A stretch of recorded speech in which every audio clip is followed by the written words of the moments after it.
ذالک من انباء الغیب، یہ سب غیب کی باتیں ہیں۔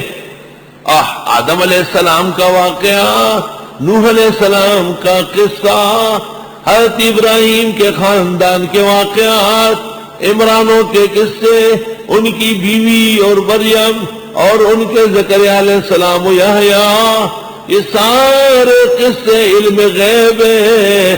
نوحیہ الیک، ہم وحی کرتے ہیں آپ کو۔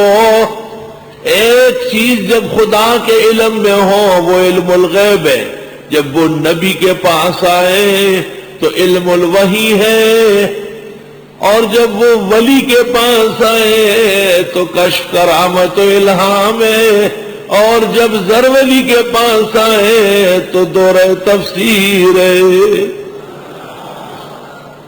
ذالک من انباء الغیب، اور یہ سب کے سب غیب کی باتیں ہیں۔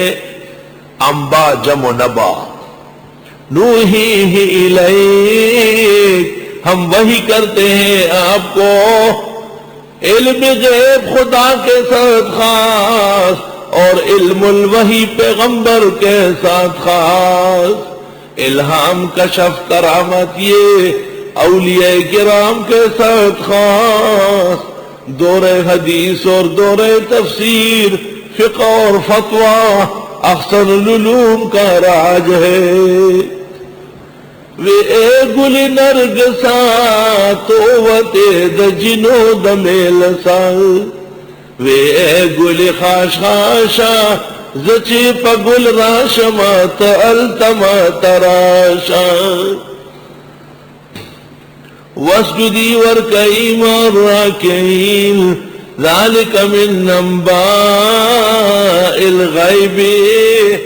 جو حضرات نہیں سمجھتے وہ یہاں علم غیب، ہاں انباء الغیب اور چیزیں، اخبار بالغیب اور چیزیں، اور یہ تو ہے، لیکن ایسا اتھے دا اتھے دا گڑتے دا بڑتو دا۔ اس ایک ہی آیت میں جواب خود ہے کہ یہ غیب کی چیزیں تھی جب ہمارے پاس تھی، اب ہم آپ کو دے رہے ہیں وحی کے ذریعے۔ اس کو علم غیب نہیں، علم الوحی کہا جائے گا اگر فرق مراتب نہ کنی زندگی۔ یہ ہماری بیٹی ہے لیکن آپ کی بیوی ہے، آپ کی بہو ہے، آپ کی چچی ہے، یہ ساری نسبتیں دنیا کے اندر معلوم ہے کائنات۔ یہ ہے غیب کی خبریں، یہ ہے علوم غیبیہ جو اللہ کی حد تک ہے۔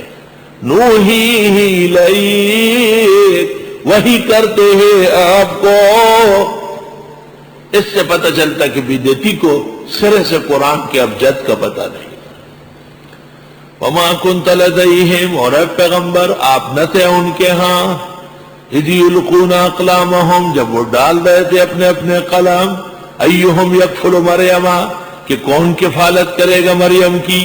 وما کنت لدیہم، اور آپ نہ تھے ان کے ہاں، اذ یختصمون، جب آپس میں جھگڑنے لگے۔